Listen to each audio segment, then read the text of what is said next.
Sick, we're recording.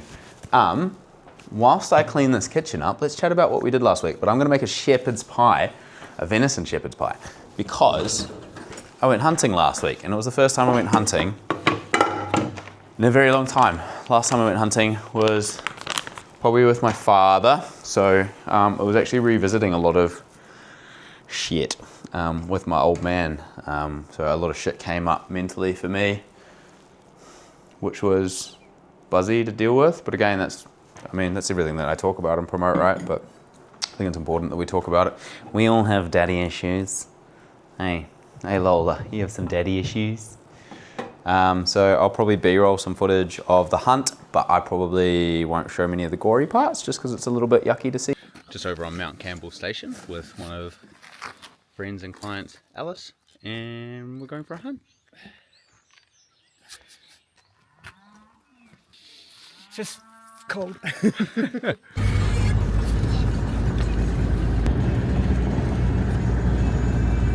what are we going after today? So we're going to go after fallow deer today. Yep.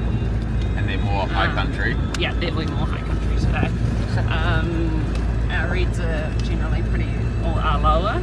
Yep. Fallow and the red don't share territory. Yep. Because fallow will beat shit out of red. Small man syndrome. So hopefully we'll see a lot of animals today. Epic. We're going into a harder hunting block, so good luck, Josh. Good luck, Josh. No, it's not hard, it's just harder. But I think the wind's right for that, so we should be all good. Cool. I haven't been shot one yet, but Oh no, really? those things There's so many of them. Yeah. Okay, it's a shot.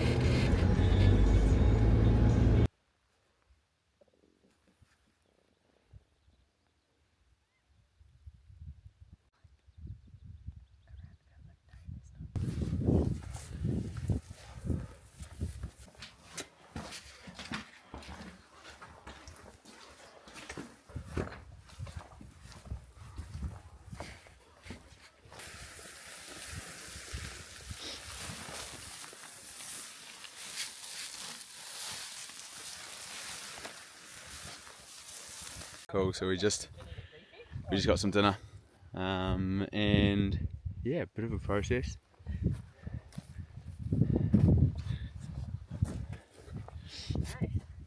How many would you say are in the area?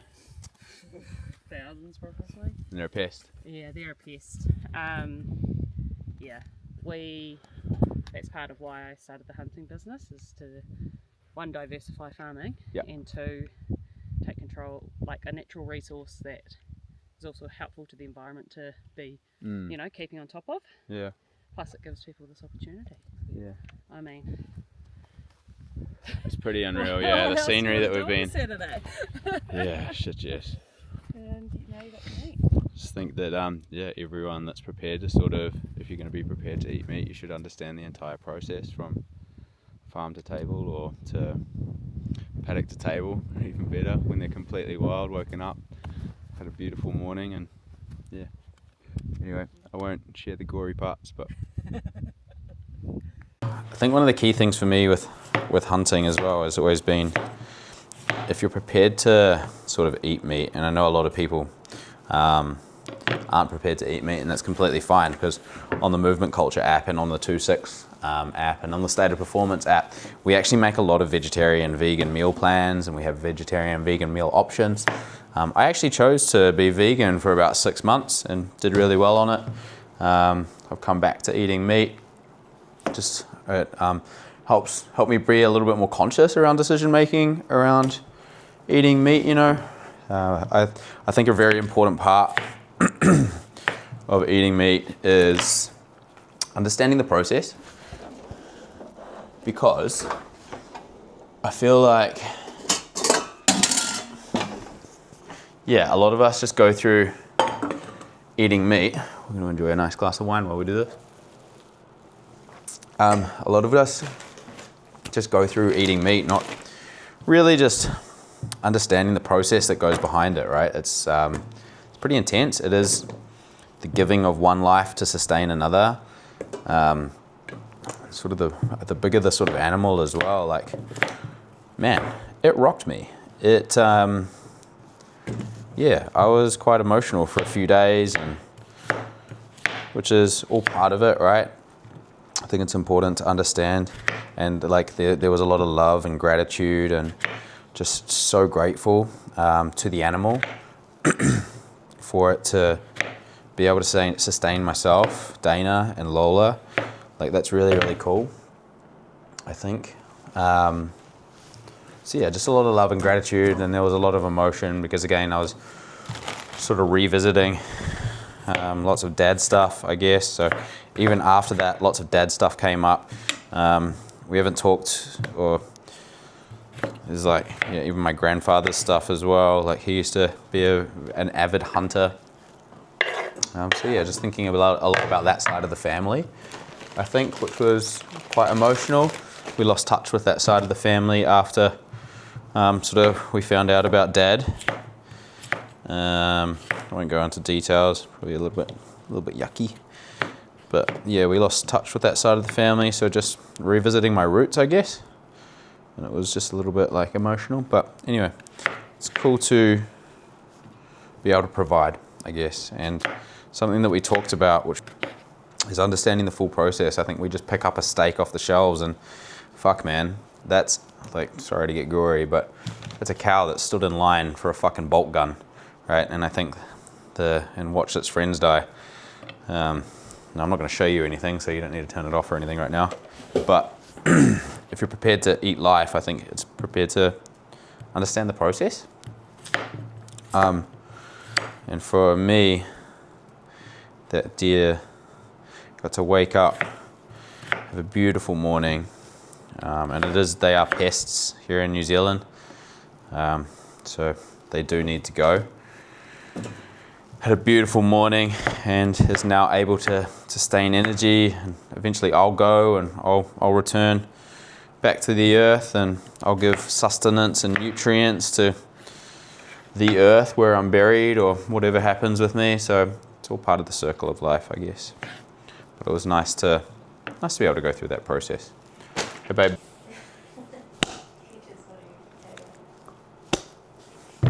I don't mind. Okay, well, let's boil these potatoes and turn them into a mash. Yeah, there's something that I'm going to try do over the next year is pick up a lot more hunting as well, because we live in Lake Hawea, and I'll B-roll to the footage, but that's our only supermarket. That's the only shop within a 20-kilometer radius, which is a lot more than what it used to be, because that only popped up 6 months ago. When did Fresh Choice pop up? But yeah, we live 400 meters, 300 meters from the lake, in a tiny little town in the middle of nowhere, which is quite beautiful, after Auckland. I think Auckland for me just got super, super busy. I left in the middle of the last lockdown because we had that fucking traffic light system, while the rest of New Zealand was just able to go do whatever they wanted. So yeah, I upped and left. When did you leave, Dana? Babe? Boobs. Ah, not the onion, not the onion. Onion. I think something that bothers me as well is, sorry if this is you, it was me for a very long time as well. That's why I sat in bed depressed and suicidal for a very long time. But I think it bothers me because as well, I wish someone just fucking shook me and said, stop being a fucking idiot. Because yeah, it was me. There's people that say they don't have time to cook. I'm like, okay, do you have time to be an asshole for the day then? Because that's what's happening. Like, we just end up so short and reactive.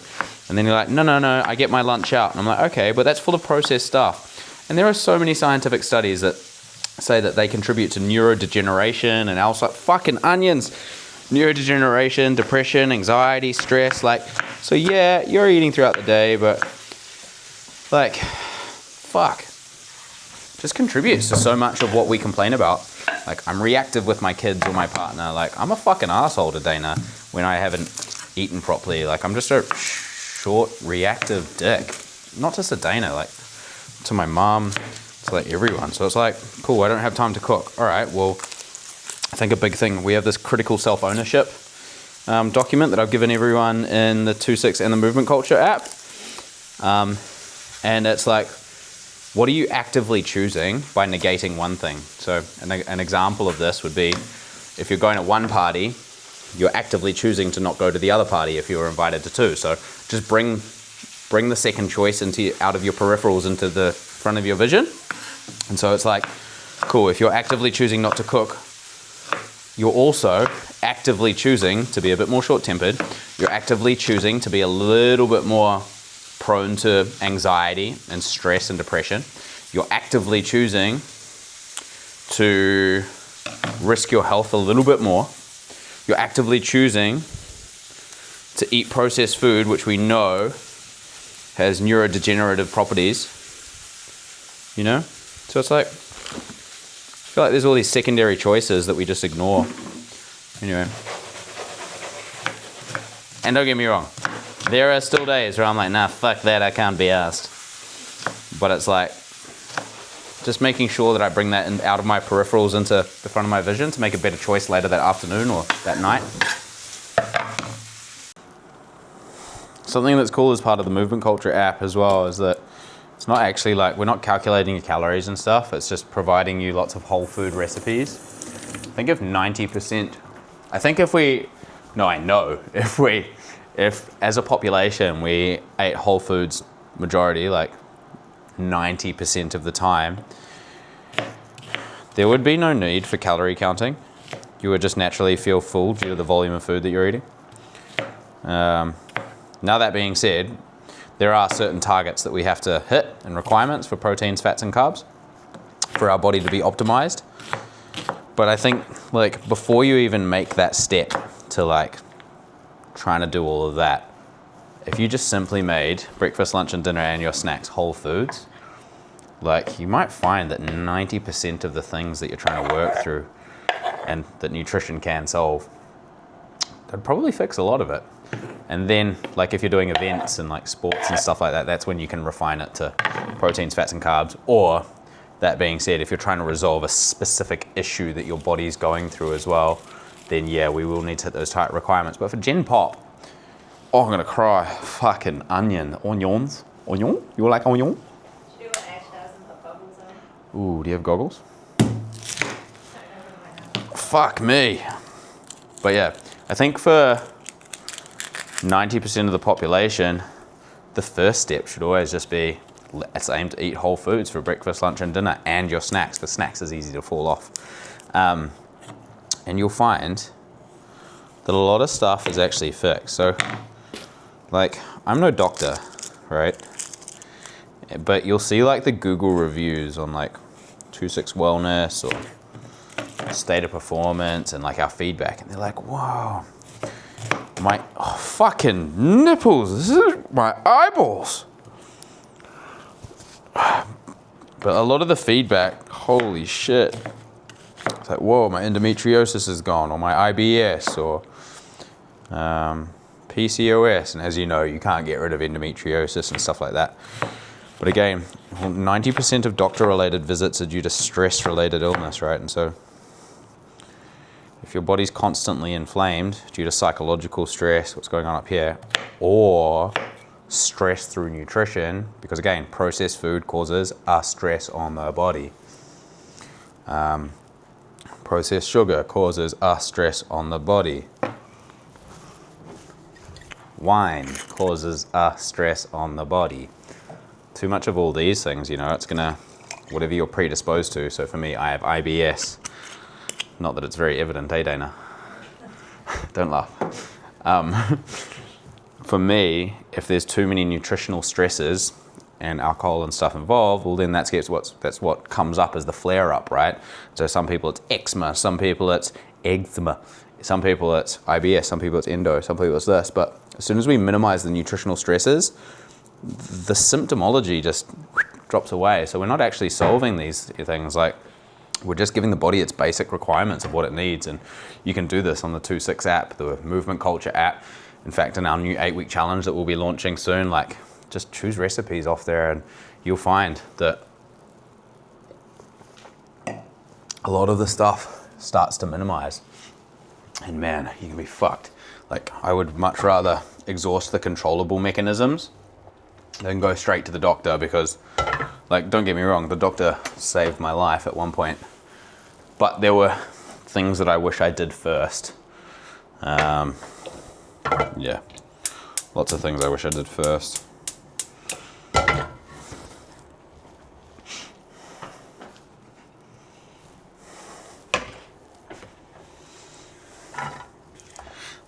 Like going out and clubbing every weekend and being a peanut probably wasn't helping a lot of the trauma and shit that I was going through. Go figure. So yeah, rather than going straight to meds, I wish I had have been like, all right, let's stop going out until 4 a.m. every fucking week and being a dildo. Actually, yeah, I would be a dildo. Dildos are useful. I wasn't useful. Hey, babe.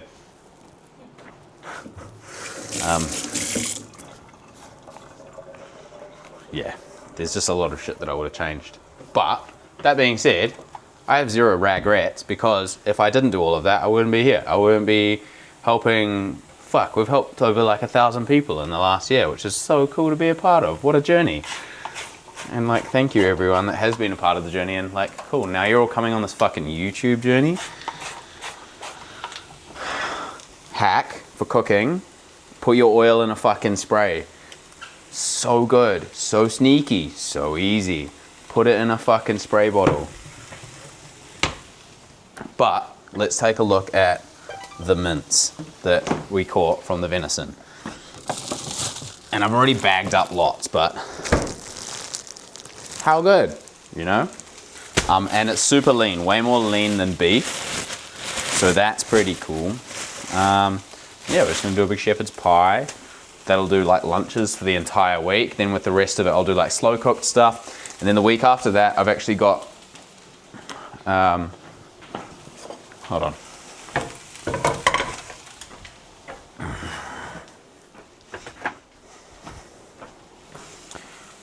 And then the week after that, I've actually got a 36-person retreat up in Snow Farm.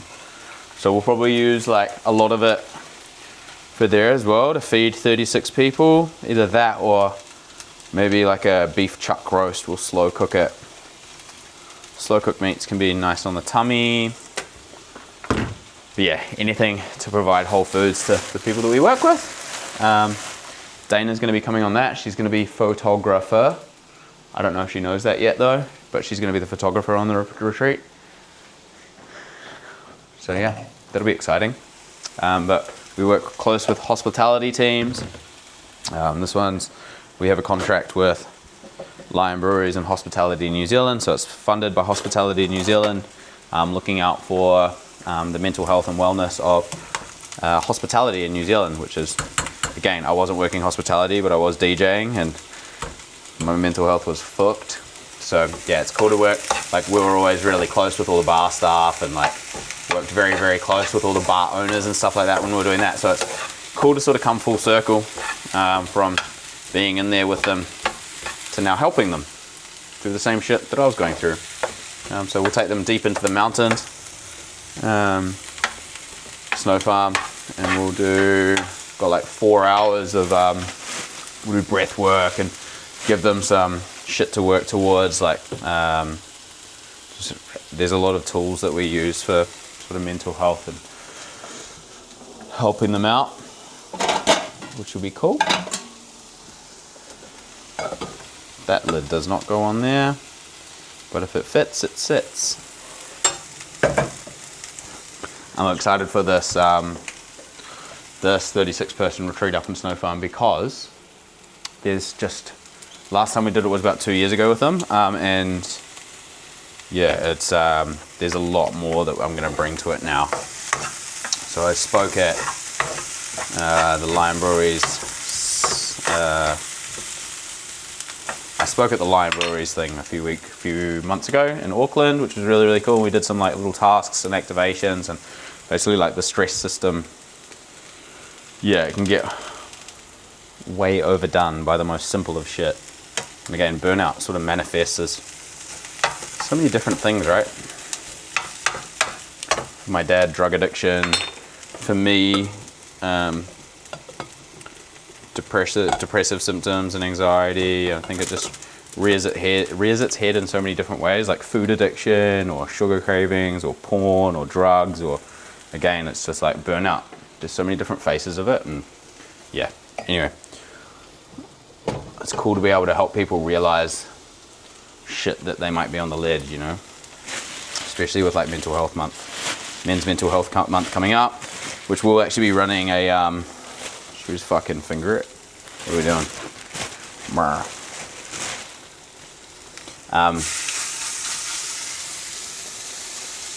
Cool to be running. We're going to be running something up in the dome. What's it called, Dana? Of Camp Harware? Yeah, it's called the Dome.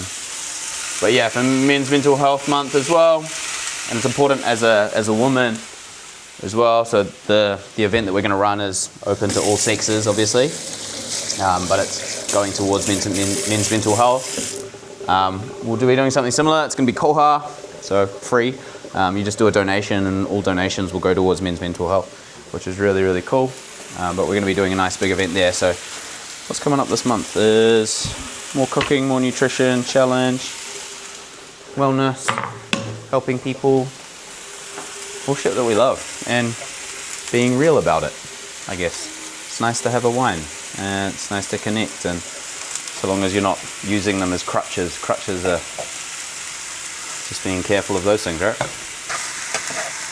So we're using a new platform called School as well. It's like a Facebook group, but sexier, like Dana's bum. Just uploaded nutrition education guide course. So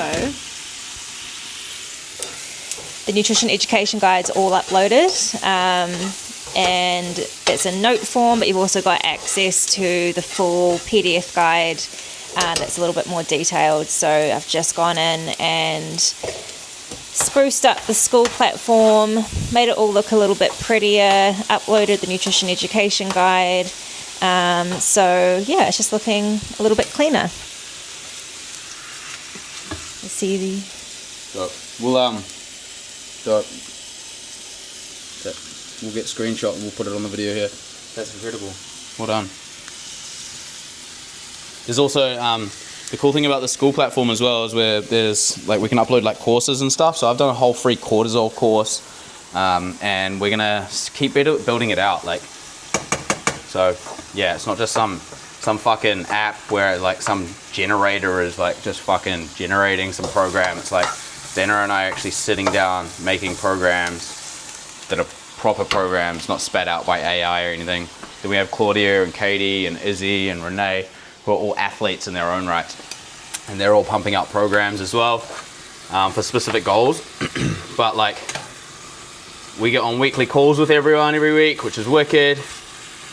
So adding that sort of personal touch, because again, it's one of the fucking corners of health, right, is connection, and I feel like we lose that. Well, Dana and I fucking lose that. We work from home, so we didn't get out much. So it's been really cool for us, for our own mental health, just to do these like group calls and stuff, connect with. I would way sooner call most of our clients my friends now, which is really, really cool. What the fuck? I know we work with nutrition a lot, but sometimes I feel like a fucking spoon, eh? Alright, that's bubbling away. Let's get the mints on yet.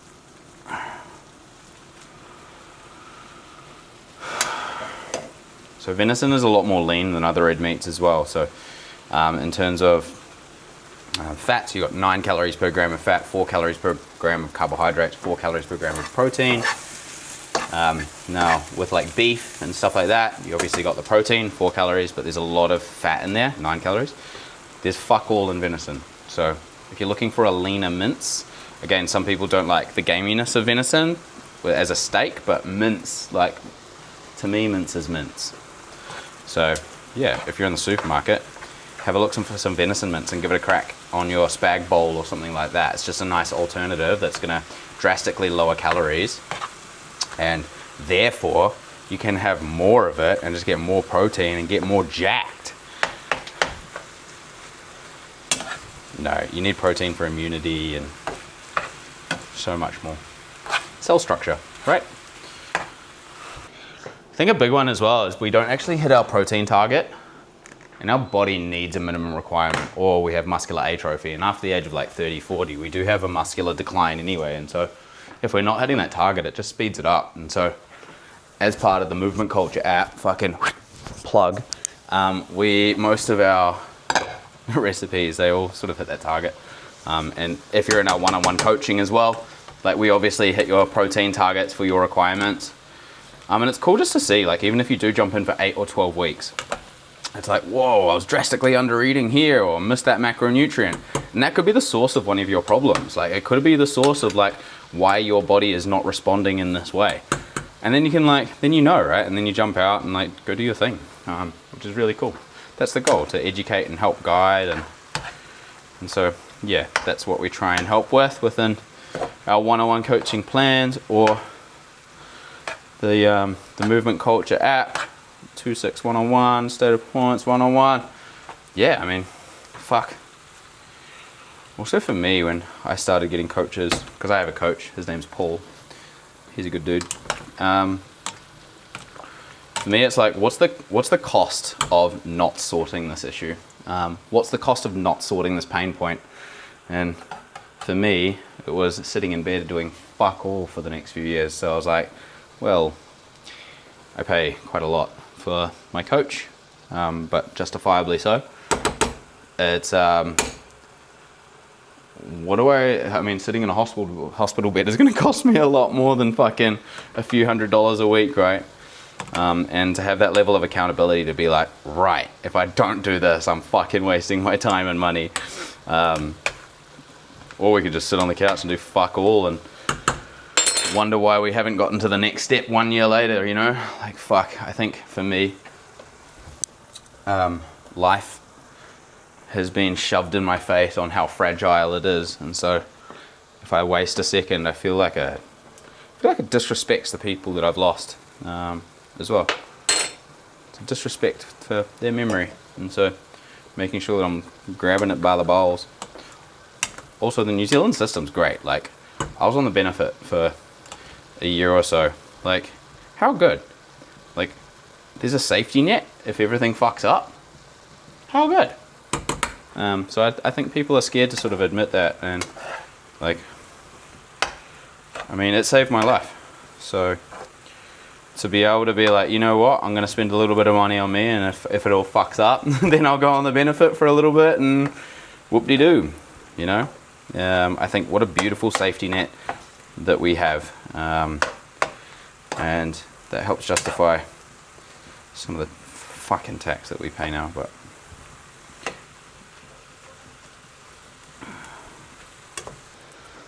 I think people get a bit head fucky about recipes. I am literally have another wine, Josh. I'm literally just winging this, eh? I'm just guessing. It's just mince and veggies. And again, I'm not counting calories here. I'm eating whole foods, so I know I'll be fucking, nothing here is processed. So I know I'll be full when I'm full, and that I probably won't be overeating. So, yeah. Like I said, we just stick to whole foods, we'll sort a lot of shit. Now, we don't actually have an oven tray, but I'm using these, which are oven trays, yes, but we don't... Fuck, Dana, we just haven't bought much for the house, eh? We just sort of get like, we got all the shit that needs to be done, like got everything that we feel that we need, and then, yeah, we should probably buy some more fidget. Anyway, we don't have like proper beautiful oven trays, but last year when we did oh yeah, good. We do another tray of mince though. Last year when I had the 36-man retreat, we just did these little trays, and I cooked slow cooked beef cheeks, and we just put them on top of the fireplace, and it reheated it all. So just sort of retesting different recipes on what we could do that with. So I'll do a few shepherd's pies now, because the more sort of large person retreats that we run, I just need to have shit that I know that works. So yeah, we'll see if that works. And we'll see if we can reheat it and make the top nice and crispy still. But yeah. Oh, I've got a boyfriend. Yeah, and that's basically it. We're gonna do another one, but I didn't do enough fucking potatoes. So I'm gonna do more. And then we'll freeze that one. That'll be lunches in a week or two time. And then hey, we're fucking done. Meal prep's not that tough. I would rather spend half an hour here than feel shit chasing my fucking heels for 3 weeks in a row, you know? Yeah, it's a bit of effort, but for the sake of not fucking my job up, worth it. Yummy. Thank you. So with the rest of the mince, I'm just gonna put it into like little bags with like singular portions that I can just pull out of the freezer of a morning, and then we can cook like a spaghetti bolognese for dinner and not have to worry about wasting anything because everything's in single portions. And then we'll freeze one of the shepherd's pies in our deep freezer, and we'll pull it out next week when this one's done. But my tummy can only handle red meat like once or twice a week, so we'll obviously have to have chicken on top of this, or we'll have to buy a fishing boat to go fishing. And there you have it, team. There's the venison shepherd pie. I didn't cook enough potatoes for the second one, so I've got some more boiling in the pot right now. Excuse the mess, shit went drippy everywhere. But yeah, it's literally as easy as that. But I hope you have enjoyed this episode. Dana and I are gonna switch off for the night. Some foil that up, and she goes in the freezer for one of those weeks when Dana and I are having a panic attack and are filled with anxiety or are yelling and being dickheads, and we don't have time to prepare for ourselves. Voila. The anxiety pie. This is the anxiety pie. Now run. Run, run, run! Run, run, run!